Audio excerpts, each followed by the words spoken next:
Hey there, my name is Adinda. I'm a third year student at the University of Edinburgh. I'm studying economics and politics, and I'm showing you my journey from Edinburgh to Dubai. There's no direct flight from Edinburgh to Dubai, so I have to head over Glasgow. They have Emirates there, while Edinburgh we have Qatar Airways. I would say the journey is pretty long because I have to go from my house to Edinburgh bus station, Glasgow, Buchanan Station to the airport.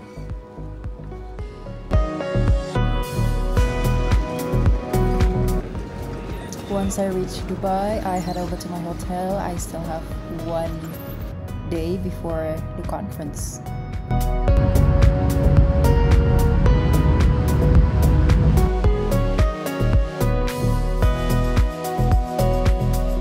I arrived at my hotel at 3 a.m. and the only thing I could think of was food. And at that time, they only had McDonald's.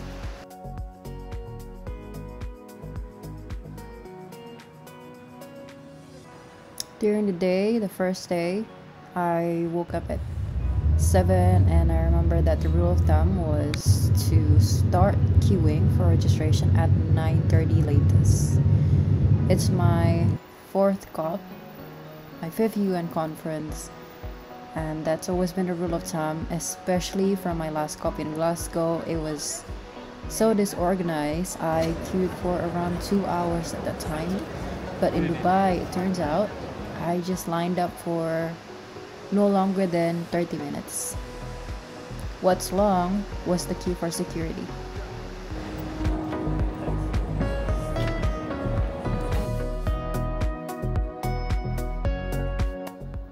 There's so many opening ceremonies in COP, and I'm always joining the one in Indonesian Pavilion. And according to schedule, the opening ceremony is at 10:30.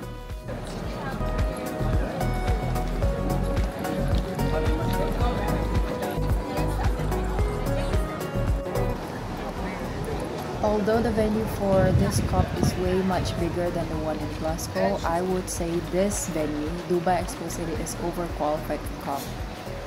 Although COP hosts 70,000 to 90,000 delegates, it's too big because one pavilion to another may take like 10 minutes to reach there, and I would say the organization for food stalls and stuff like that is not so good, because for me to simply order a cup of coffee or chocolate takes over an hour, and not to mention the pickup.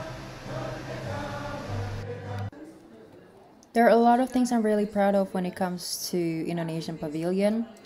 For one, it's never not crowded of foreigners, not from Indonesians themselves. And it's for a lot of reasons. For one, it's always located in strategic locations. That's always been one advantage of Indonesian Pavilion ever since my first COP. This time, our pavilion is near the US Pavilion and UAE Pavilion, country host.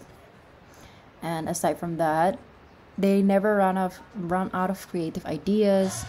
We have a lot of performances, traditional dance, and also every day they serve new Indonesian food like this one.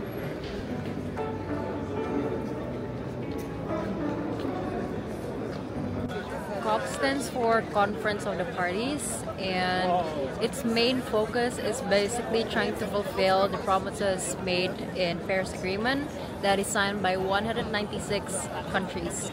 Right now, there are 199 countries attending this conference, and there should be 70,000 delegates attending, but it turns out to be 97,000 by today. So it's hosted by UAE, and the president of this COP is also a UAE national. The aim of the Paris Agreement signed is to limit global temperature rise, to limit it to 1.5 degrees Celsius, pre-industrial levels by 2100, but I do not see that coming, because right now we are on track to have a global temperature rise by 3 degrees Celsius. The president of this year's COP is a UAE national. His name is Sultan Al Jaber. He's also the CEO of ADNOC, which is a major oil company here. It stands for Abu Dhabi Oil Company. So his appointment to be the president has raised some questions from activists, and also about the effectiveness of this conference, because good news coming out of this conference means bad news for his company. There is no rules from the UN that deals with conflict of interest, but they do have code of conduct. Basically, the president cannot represent the rights of a party, just one party. He should be fair and he should perform all his duties. The role of the president is to ensure that the rules of the procedures take place and are being exercised in decision-making processes, and make sure that the countries attending this conference is reaching a consensus on key issues. For a country to host a COP conference, they must wait for their regional group turn. So every year, the UNFCCC decides which regional group is going to be a host, and apparently this year, the region that is becoming a host is Asia Pacific. One of the countries belonging to this group is UAE. So other regional groups include African group and Eastern Europe group. And just because a country is willing to host a COP conference, it doesn't mean they can. So the UNFCCC Secretariat must assess their logistical, technical, and financial elements to be able to host a conference as big as this. At night, I visited their old market, and it was actually so crowded, and the market is divided into several parts. They have utensils, soup, gold soup.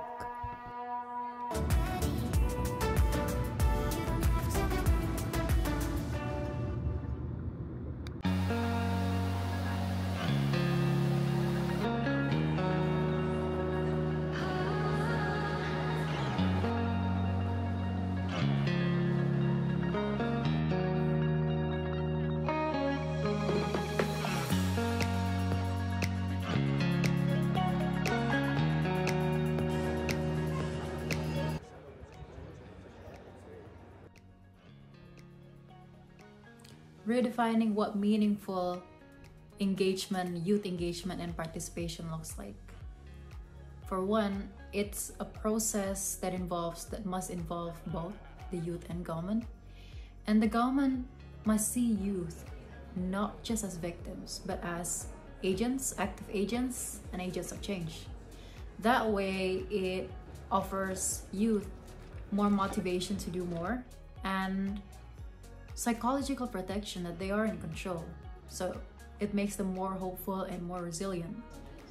Second is including youth in policy developments. This is actually a win-win situation because it increases the capacity of youth people, and at the same time, it also increases the capacity of policymakers to be able to engage more effectively with their constituencies. It shows that they're being inclusive and representative, just like how Kenya is doing. Kenya employs an independent consultant to make policy draft that is climate related, and one of the stakeholders is youth. So this independent consultant approaches everyone that is being involved, and including youth, and once the policy draft is deemed as satisfactory, the government calls for a meeting that validates the draft in the presence of all stakeholders. And lastly, governments also need to demonstrate how views of the youth and perceptions and opinions are being reflected in their decisions. So this can help make a more meaningful engagement with the youth, and at the same time, it gives some sort of an image that they are being open to inclusiveness and transparency. Just like how Nigeria is doing. Nigeria is using its X account which has over 3,000 followers by now, to give more engagement opportunities through webinars, to notification for public activities, and at the same time, they also display how the Department of Climate Change is being involved with UNFCCC activities.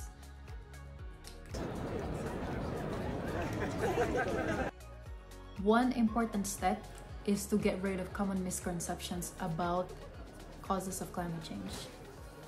A lot of people who see climate change as deeply concerning still believe that stuff like river pollution, street littering, and ozone layer depletion as causes of climate change. It is not. And when I said a lot of people, a lot of studies confirm this. For example, one US study conducted in 2016 said that 46% of the people interviewed said so. And another US study said pretty much the same thing. The difference is, this time, the results said 50%.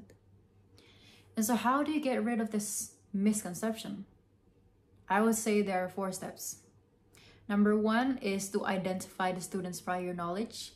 Number 2 is untangle the complex processes and convert them into simple steps. And third, just narrow the concept down and focus on key ideas and introduce the new concepts, the new key ideas there. And then fourth, avoid using technical terms, because it's going to make things even more complicated.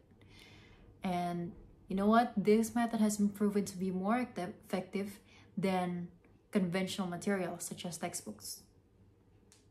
When it comes to coping to all this, there are 2 types. The first one is problem-focused coping. It is basically focusing on the why and how, and it's associated with pro-environmental behavior, but also depressive feelings and anxiety. On the contrary, there's also another type. It's called meaning-focused coping strategy. It is related to higher well-being and satisfaction in life, and more active engagement with environmental issues, along with a sense of purpose and optimism, despite of concerns on climate change.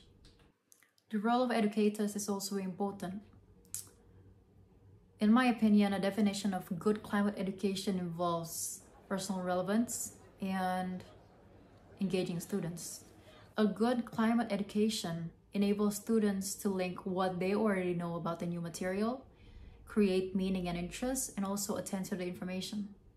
Just like how coastal India taught middle school children about the importance of clean water on their health. What makes a program engaging is how they're being delivered. If they're being delivered by debates, field trips, and discussions, that's already engaging. However, the challenges faced by educators is not little. For example, is how they address the complexity of climate science. And another example is also the threat posed by solutions towards existing values.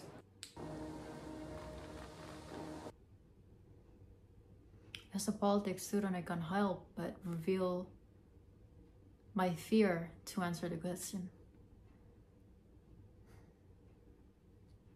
I'm afraid climate change is going to impact our lives so much that in a few decades from now, they won't be talking about right to vote and right to speech. They're going to be talking about right to live and right to breathe. And life is going to be so polarized by then that instead of the norm, our norm, looking towards the future with hope and optimism, the new norm, their norm, is going to be looking at the past with regret and bitterness. That they're going to be so angry at us for getting them involved with something they were never supposed to be part of. That's not even their fight.